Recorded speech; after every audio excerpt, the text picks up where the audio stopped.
మహిళా సాధికారత దిశగా తెలంగాణ ఆర్టీసీ అడుగులు వేస్తోంది. ఇందులో భాగంగా మహిళలకు డ్రైవర్గా ఉద్యోగ అవకాశాలు అందిస్తోంది తెలంగాణ ఆర్టీసీ. తెలంగాణలో తొలి మహిళా డ్రైవర్గా భువనగిరి జిల్లా సీత్యా తండాకు చెందిన వాంగ్డోత్ సరిత ఆర్టీసీ డ్రైవర్గా విధుల్లో చేరారు. మిర్యాలగూడ డిపోలో నూతనంగా తీసుకువచ్చిన జేబీఎం సంస్థ ఆర్టీసీ ఎలక్ట్రిక్ బస్ మహిళా డ్రైవర్గా విధులు నిర్వహిస్తోంది. ఢిల్లీలో డ్రైవర్గా విధులు నిర్వహించిన సరిత ప్రత్యేక అనుమతితో తెలంగాణ ఆర్టీసీలో చేరిన సరితతో మా correspondent Paramesh face to face. సంకల్పం గొప్పదైతే ఏదైనా సాధించవచ్చు అంటారు పెద్దలు. అలాంటి సంకల్పంతో ఒక 10 సంవత్సరాలుగా ఢిల్లీలో అయితే చక్రం దిక్కినటువంటి సరిత ఏదైతే ఎట్టకేలకు తెలంగాణ ఆర్టీసీలో అయితే విధుల్లో చేరినటువంటి పరిస్థితి ఉంది. నిన్న నుండి మిర్యాలగూడెం నుంచి హైదరాబాద్ నుంచి మిర్యాలగూడెం అయితే విధులైతే నిర్వహిస్తున్నది. ఇక్కడికి రావాలని చెప్పేసి గతం నుండి కూడా అనేక ప్రయత్నాలు చేసినటువంటి సరితకు ఎట్టకేలకైతే ఇక్కడికి వచ్చినటువంటి పరిస్థితి ఉంది. ఎలా ఫీల్ అవుతుంది ఏంటి అనేది ఒకసారి అడిగి తెలుసుకుందాం. మేడం చెప్పండి, ఇక్కడికి రావడానికి చాలా ప్రయత్నాలు చేశారు కదా, చివరికి ఇక్కడికి వచ్చారు, ఎలా ఫీల్ అవుతున్నారు? సరే, హ్యాపీ ఫీల్ అవుతున్నాను సార్. ఎందుకంటే మన స్టేట్ కదా సార్, మన స్టేట్లో ఎవరికి బాగా అనిపించదు. So first of all Komatireddy సార్కి, మంత్రి సార్కి ధన్యవాదాలు చెప్పుకుంటున్నాను. ఎందుకంటే వాళ్ళు చెప్తేనే నాకు ఇక్కడ వరకు జాబ్ వచ్చింది.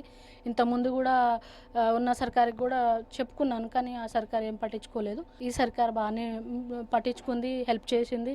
కోమటిరెడ్డి సార్ కూడా బాగా హెల్ప్ చేశారనమాట. సో అక్కడ నుంచి ఒక 6 months బ్యాక్ వచ్చి సార్ని కలవడం జరిగింది. సార్ మళ్ళీ వేరే వాళ్ళ సార్లతో మాట్లాడి, ఇక అందరు మాట్లాడి దాని తర్వాత ఇస్తామని చెప్పేసిన తర్వాత మళ్ళీ ఒక 4-5 days 1 week ఇట్లా మెడికల్ టెస్ట్ ఉండే, అవన్నీ పాస్ అయినాక, డ్రైవింగ్ టెస్ట్ అన్ని పాస్ అయినాక దాని తర్వాత నాకు డ్యూటీ ఇచ్చారు.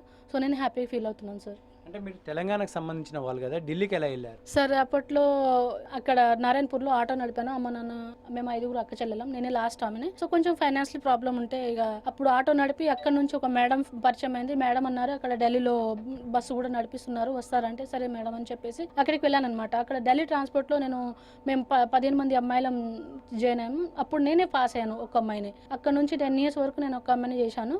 అక్కడ 10 years కంప్లీట్ అయిన తర్వాత మిగతా అమ్మాయిలు వచ్చారనమాట. ఒక 100 members వచ్చారు.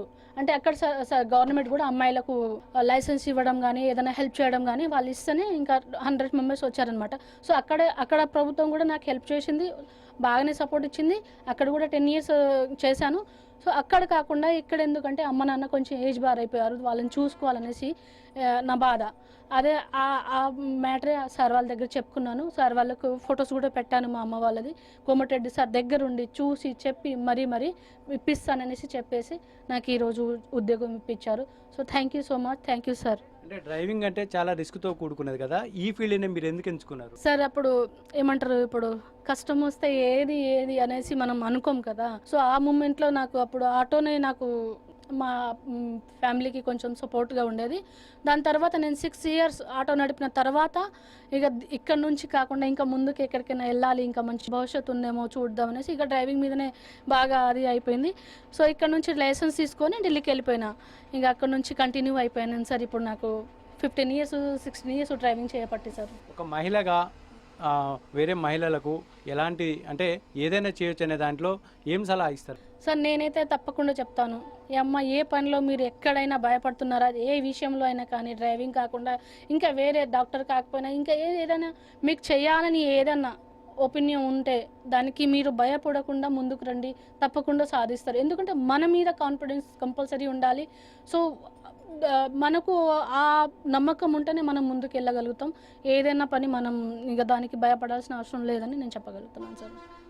మీరు కోరుకున్న కోరిక మంత్రి కొమరెడ్డి వెంకరెడ్డి, పొన్నం ప్రభాకర్ తీర్చారు కదా, వాళ్ళకు కలిశారు ఇక్కడికి వచ్చిన తర్వాత? సార్ కలవలేదు, ఈరోజు అనుకుంటున్నాను, ఈరోజు అపాయింట్మెంట్ తీసుకుంటున్నాను. సో సార్ని ఇద్దరిని కలవాలని ఈరోజు అపాయింట్మెంట్ డ్యూటీ అయిపోయినాక కలుస్తాను సార్. చివరిగా చెప్పండి, ఇక్కడికి వచ్చారు కదా, మీ కుటుంబం ఎలా ఫీల్ అవుతున్నారు? మీ కుటుంబం నుంచి ఎలాంటి సపోర్ట్ వస్తుంది మీకు? నా కుటుంబం అంటే సార్ నాకు అప్పటి నుంచి ఆటో నడిపి నుంచి సపోర్టే సార్. ఇప్పటి వరకు ఇంకా హ్యాపీ సార్. అంటే మా అమ్మకి కాల్ ఫ్రాక్చర్ ఉంది, ఆమె బెడ్ మీదనే ఉంది సార్. సో నిన్న ఆమెకు 1 week నుంచి చెప్తానే ఉన్నాను, కానీ ఇంతకుముందు 6 months బ్యాక్ వచ్చినప్పుడు ఇవ్వకుంటే ఆమె కొంచెం ఫీల్ అయింది. సో ఇప్పుడు ఆమెకు తెలుసు కాబట్టి ఇప్పుడు చెప్పాను, ఈరోజే చెప్పాము. నిన్న గురించి చెప్పలేదు, ఈరోజు చెప్పాను.